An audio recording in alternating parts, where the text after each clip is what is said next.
Bonjour à tous, j'espère que vous allez bien. Enfin la revue pour juillet-août. Je sais, 2 mois de retard, quasiment. C'est les vacances, hein, c'est quand même, un sacré impact, hein. Qu'est-ce que l'on voit? Alors, je vous propose de revoir quelques news. Donc là, vous vous rappelez, Brix est passé sur Legend. Legend, c'est quand même le média qui est le numéro un maintenant en France, il me semble avec 1,5 million de d'abonnés. Donc je ne sais pas si vous avez vu l'impact de cette interview sur votre entourage. Moi, je sais que dans mon entourage, ils parlent de plus en plus de Brix. Donc personnellement, je ne suis pas forcément fan, donc je leur dis: «Ah OK, attention, OK, vous avez découvert un nouveau concept, mais attention, c'est peut-être pas la meilleure plateforme». Hem donc voilà, je ne sais pas, dites-moi en commentaire si, vous aussi de votre côté, vous avez vu, je sais pas, des gens qui parlent de Brix, qui ont investi, peut-être des collègues, la famille et cetera. Heu, voilà, moi j'ai vu un impact en tout cas. Là ici, j'ai mis ça juste en post-it. Vous savez que voilà, ils veulent sortir, les immeubles en royalties, donc ils ont dit que voilà, petit à petit ça va se faire et dès la rentrée on aura des news. Donc j'ai mis ça en post-it, j'ai hâte de voir, ce qu'il en est. Ici, alors ça, c'est sûrement la news qui m'a le plus choqué, l'immeuble General Strolls. Alors là, vous voyez quand même l'actualité du mois d'août, c'est quoi? C'est après plusieurs reports de 1 centime, nous pouvons enfin vous reverser des revenus ce mois-ci. Attendez, mais super, champagne les gars. Euh, Personnellement, je ne suis pas investi sur cet immeuble, mais je me dis, attendez, si j'avais investi sur cet immeuble, parce qu'ils m'ont dit que voilà, la cible c'était 6% annuel, et là, vous voyez quand même que depuis avril 2023, on n'a touché aucun loyer, quoi. Et là, super, on devrait faire la teuf parce qu'on a enfin un loyer. Je sais pas, moi, ça m'a choqué. Je vais être honnête avec vous. Je trouve ça limite irrespectueux un petit peu quand même pour ceux qui, bah voilà, pour les investisseurs de cette époque. Dites-moi en commentaire si vous êtes aussi sur cet immeuble et comment vous avez ressenti cette phrase. Moi, ça m'a quand même. Je me suis dit, non, c'est quand même pas possible.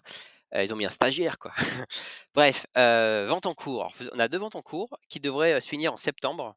Donc, je pense qu'on aura, voilà, on aura quelques news dès le mois prochain ou d'ici 2 mois, le temps que ça se fasse. J'ai hâte de voir à combien ils l'ont revendu. Est-ce qu'ils l'ont bien revendu ou est-ce qu'au final on perd ou c'est une opération neutre. Vous voyez quand même que l'immeuble Basse-Rue à droite, bon, globalement, ce ne sera pas une grande perte, hein. On voit quand même que depuis février 2023, on n'avait rien touché. Donc voilà, autant sortir proprement de ce projet. Je pense que c'est une très bonne initiative. Immeuble Baverzon, pareil, enfin disons que on avait des loyers, alors c'est pas mal, mais vous voyez que c'est quand même un immeuble qui est la cible est 3,29. Donc quand même pas loin du livret A. Et vous voyez au global la courbe, de loin si vous dézoomez, bah, vous voyez qu'on est plutôt au global en dessous.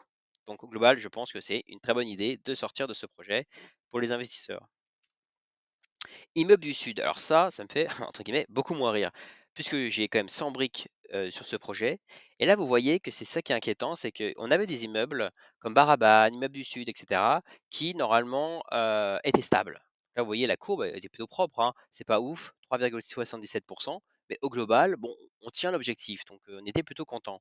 Et là on voit quand même que depuis quelques mois, alors pour ceux qui sont très forts en analyse technique, qui ont l'habitude de, voilà, de regarder les graphes et cetera, moi, je suis pas un pro, je suis même un gros noob. Mais là, vous voyez quand même qu'au global, la tendance est quand même pas terrible. J'ai même l'impression qu'on arrive à faire une droite, décroissante. Hem, on verra dans les prochains mois, mais j'espère qu'il va pas sombrer lui aussi, proche de zéro. Donc bien sûr, je ne suis pas conseiller financier, hein. Là, je vous montre des données, puis, c'est pour discussion, pour discussion. Alors pour discussion, voilà, moi j'ai investi 11 000 € dessus depuis pas mal de temps. Hem Au global, j'ai touché 37,30 € pour le mois dernier. Donc vous voyez que c'est pas, bon, c'est pas ouf, hein. Là, c'est un peu moins que le mois de juillet. Globalement, combien ça me fait à l'année? 4,06 annuel.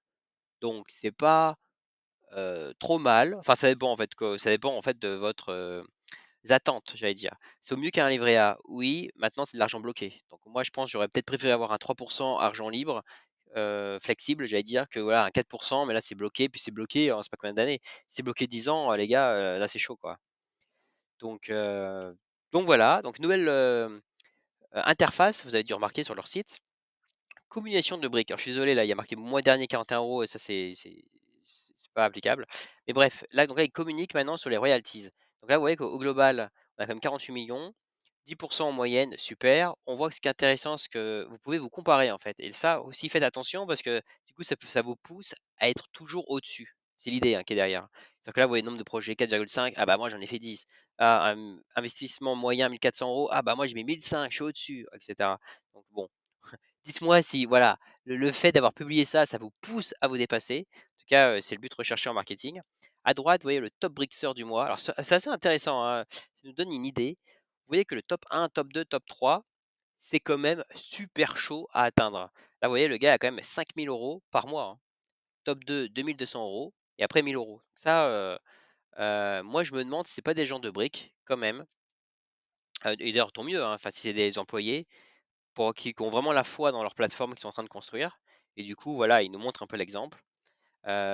Si on va un peu plus loin, donc comment j'ai ces données? Vous savez, vous allez sur le site, vous regardez combien vous avez touché et vous cliquez, «Que gagne la communauté?» et vous cliquez sur «Découvrir».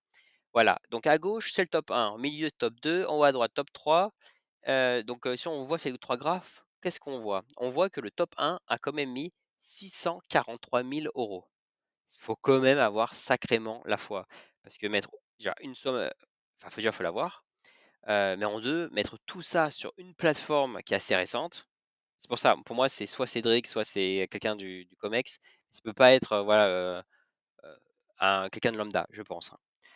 Ensuite, top 2, ouais, il faut quand même mettre 300 000 €. Là, c'est pareil, hein, 300 000 €, le prix d'une baraque, enfin, il faut vraiment avoir sacrément la foi sur bon, dites-moi ce que vous en pensez. Peut-être que, ces personnes sont parmi nous, je ne sais pas.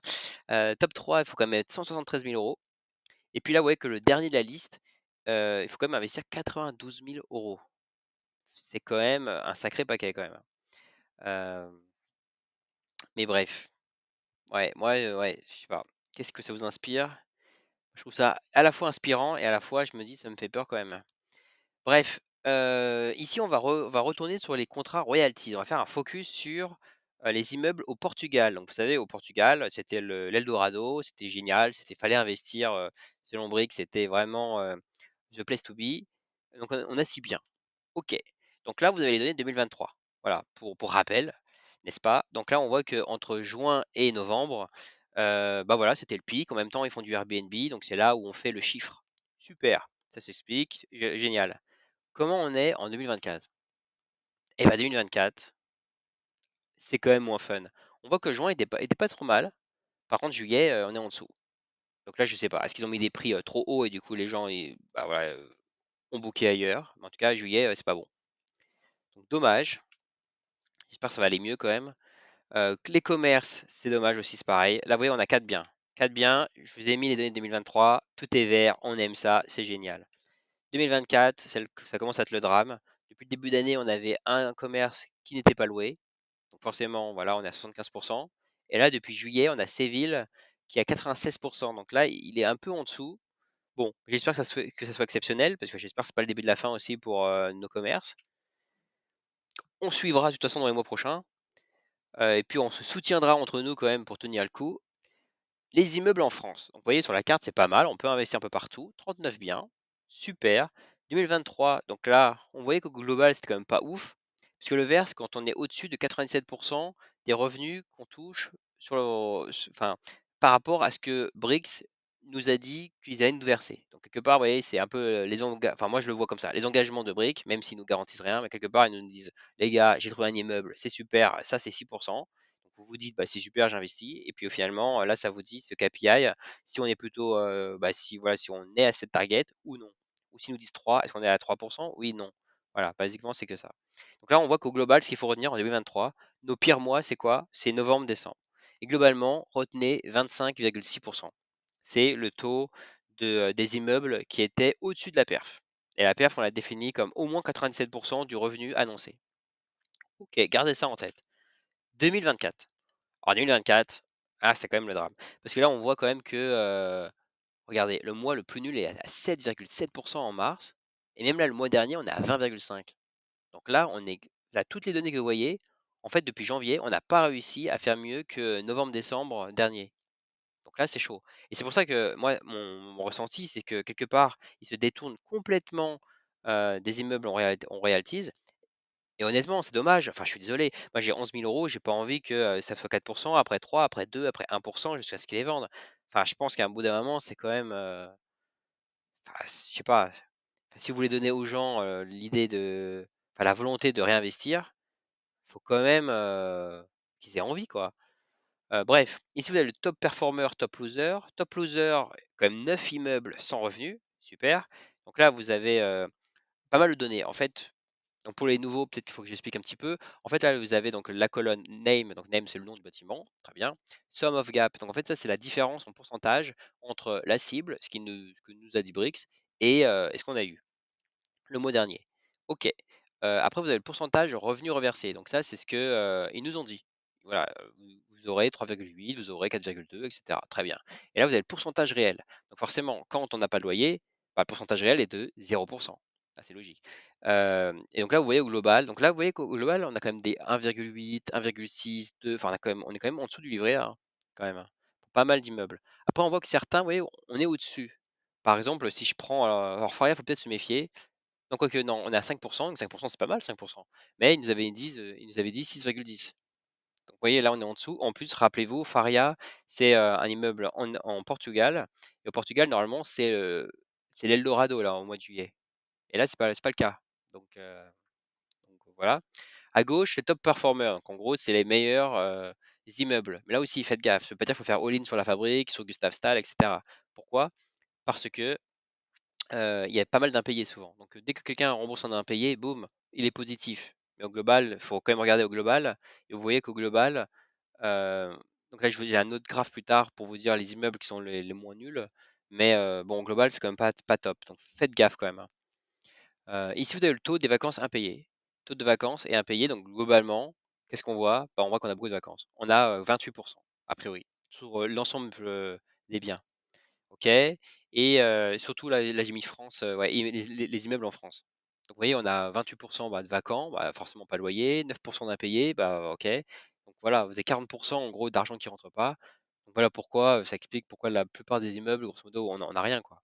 On a rien parce que l'argent que vous gagnez, grosso modo, c'est pour payer le crédit, c'est pour si vous avez pas de crédit, c'est pour payer quoi? Bah, les charges, là j'ai vu qu'il y a une toiture à remplacer, c'était 10 000 € et cetera. Enfin bref, vous voyez qu'au final l'argent permet d'entretenir les immeubles, mais nous, en tant que je sais pas comment dire ça, actionnaires, grosso modo, bah, voilà, on n'a rien ou très peu qui nous revient. Alors cette slide est peut-être intéressante. Grosso modo, qu'est-ce que vous regardez? Ici, en fait, donc là, c'est tous les immeubles donc à gauche, qui dont une brique avait une valeur initiale de 10 €. OK? OK. Donc là, en fait, c'est par, croissant. Donc de janvier à juillet, ça vous fait la somme des revenus par brique. Donc ça veut dire quoi? C'est que là, on voit que Lombusson est numéro un.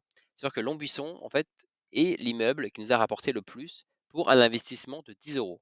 Voilà, voilà ce que ça veut dire. Si vous avez mis 10 €, l'investissement, j'allais dire le plus nul, là, par exemple, ça aurait été Capitaine Ferrand. Vous aurez mis Capitaine Ferrand et ben, vous avez touché aucun revenu depuis janvier. Donc si vous avez mis 10 €, bah, grosso modo, vous avez encore, enfin 10 €, plus ou moins. On verra, à combien ils vont vendre l'immeuble. Mais globalement, c'est ce que ça veut dire. Donc voilà, donc ça veut pas dire qu'il faut faire forcément un all-in sur le top 1, top 2, top 3, mais bon, ça vous donne quand même une idée sur, voilà, sur les immeubles. Et là, vous voyez d'ailleurs qu'au milieu, donc ça fait un autre graphe. Donc quand c'est vert, ça veut dire qu'ils étaient à la cible. Ça veut dire quoi? Quand on regarde Lompo, vous voyez Lompo à gauche, il est pas forcément, dans les premiers, hein. Mais par contre, au milieu, on voit qu'il est toujours vert. Ça veut dire qu'il est toujours au-dessus de la cible. Donc ça, c'est après ça dépend, mais ça veut être pas mal, c'est-à-dire qu'au moins il est par rapport à la cible. Roger Salengro, pareil. Et Roger, c'est pareil, il est pas dans les meilleurs, mais on voit qu'il est stable. Donc après, il peut y avoir peut-être plusieurs stratégies, mais bon, vous voyez qu'on a quand même pas mal dans le rouge. Celui d'en bas, ça, il faut sûrement que je le retravaille puisque en fait, je l'avais développé pour les formules à l'année. Donc il faut que je sois sûr que ça soit bien, que ça prenne pas par mois. Mais bref, au moins à gauche et le graphe du milieu, vous pouvez regarder. Au global, ça vous donne des idées déjà sur, par exemple, enfin, si vous voulez réinvestir sur la marketplace, voilà à peu près sur quel, immeuble faut y aller. Ici, vous avez la même slide, mais pour les autres briques. Puisque à l'époque, vous vous rappelez, une brique n'était pas égale à 10 €. Donc là, vous avez, à gauche alors c'est un peu bancal parce que c'est autre du coup. Donc là, vous avez la liste. Donc là, on voit que par exemple, Maurice, Barthaud, voilà, c'est le numéro un. Par contre, peut-être que la brique initiale était plus chère. Donc là, il faudrait regarder, peut-être le ratio. Mais globalement, vous voyez qu'il y en a 4 qui sont plus ou moins bien. Et par contre, le reste, moi, je dirais, il faut éviter parce que grosso modo, bah, ça va pas, quoi. Aristide Rouzière, vous êtes à zéro. Enfin, voilà, dommage. Donc voilà au global, ce qu'on peut dire. Dites-moi en commentaire ce que vous en pensez. Personnellement, moi, je suis quand même assez déçu. On verra dans les prochains mois comment ça évolue. J'ai pas encore passé le cap pour, le nouveau système de briques, mais comme j'ai déjà la première brique et comme c'est à peu près le même fonctionnement, bah, voilà, je sais pas, je me tâte encore. Dites-moi en commentaire si, j'ai basculé du côté obscur ou au final, si je devrais quand même mettre un petit billet sur briques. Et puis voilà, et puis je vous dis à très bientôt. D'ici 2 semaines, on aura les résultats pour le mois d'août, des loyers du mois d'août, qui arriveront en septembre, donc on verra ça aussi. J'espère que ça ira mieux. À bientôt!